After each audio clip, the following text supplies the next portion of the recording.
to about there, and bring out, and then we'll have a little gap that runs through, be nice, there. Okay, now I'll carry on with that down the bottom, but just to save some time, what I've got is a few more pencils which I'm going to put in. These are the colours we've used before, but because we've got the colour, because we've got the sky underneath, the white and a bit of blue, it's going to weaken these colours off, so that's why they don't look quite so strong. And that's alright, because that will look good at the end. Now that was the one I used there, was 170, and this one is 168. Okay, and then finally then we put on the 174, putting some of the depth in the tree. Now you can see it does take quite a long time to do, so I'll just speed it up a little bit by.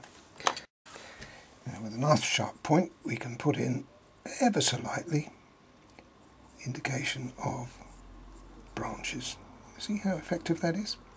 Ever so light touch.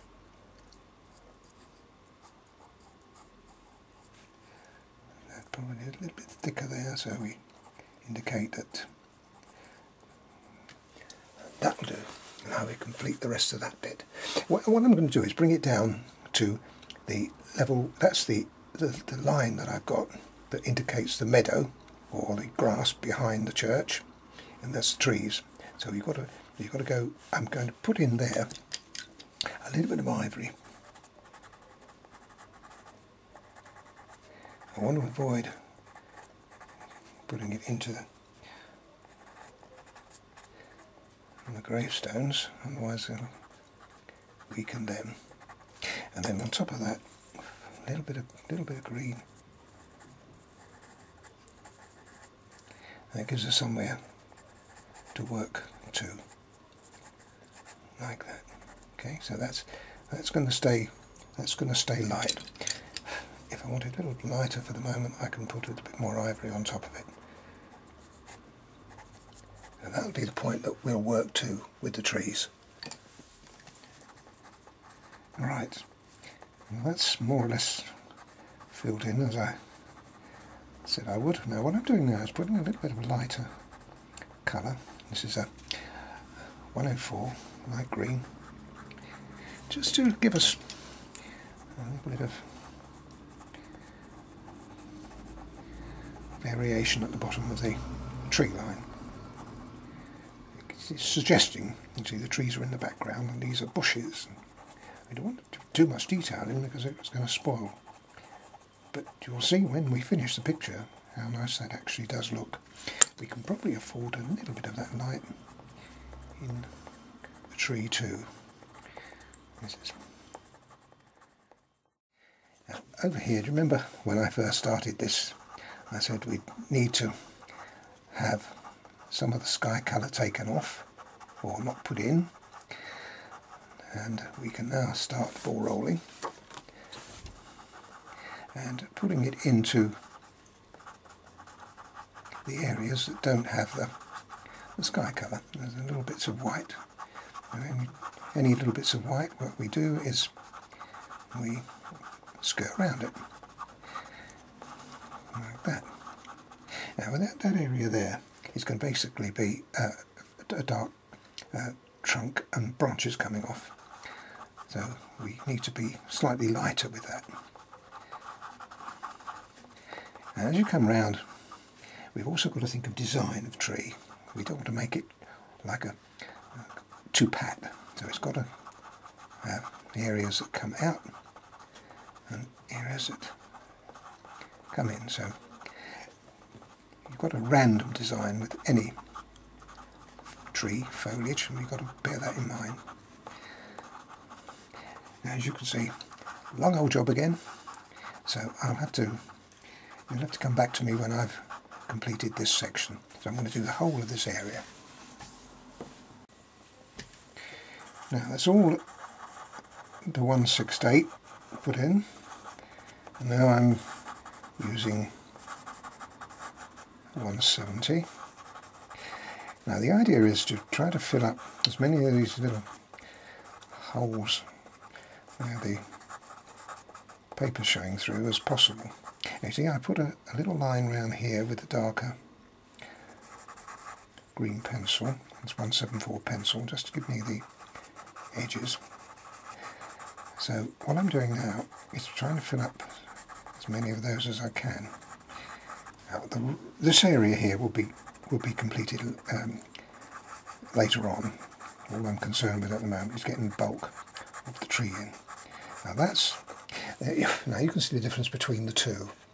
So we started with 1/6, we put a line in with 174, and we've used 170 to fill it in with. Now I'm going to do this exactly the same as that. Right, that's all the green. Now I'm going to put some ochre in now. And we don't want it to be all green, so we want a bit of interest, a bit of ochre. Now whilst that looks quite a lot, it won't show up very much in the end. In fact, you'll hardly notice it at all, but we know it's there. Once again, trying to fill a few more little holes up. In the end, there won't be any holes left by the time I've finished. Now, I'm going to put a bit of ochre in all of these areas, but obviously, time again dictates that I can't show you the whole thing. There's no point in repeating it. I'm also now going to put, that's the 182 I've used. Now this is a 183, okay, 183. And this is a lighter ochre, so we've got two ochres we're using here.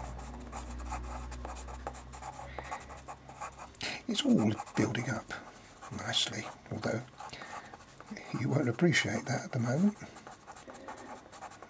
The great thing about video and DVD is you can go back over it and see what it did look like. Anyway, I'm going to carry on with that. Now, still building up the colours, I'm using 174, which is a deep green, and twiddly action stays. You've seen me doing it all the way along. Can you see now how tight that's now becoming? We're also conscious of design too, so when we get to areas like that, we'll make it a bit more interesting. Now above here we do exactly the same thing, the same colour, and we've got a lot more light showing through this tree. We've got to be conscious of that. So here we're leaving much of the light as I can. Each successive colour starts whittling that light back. And that's why it was left originally quite open.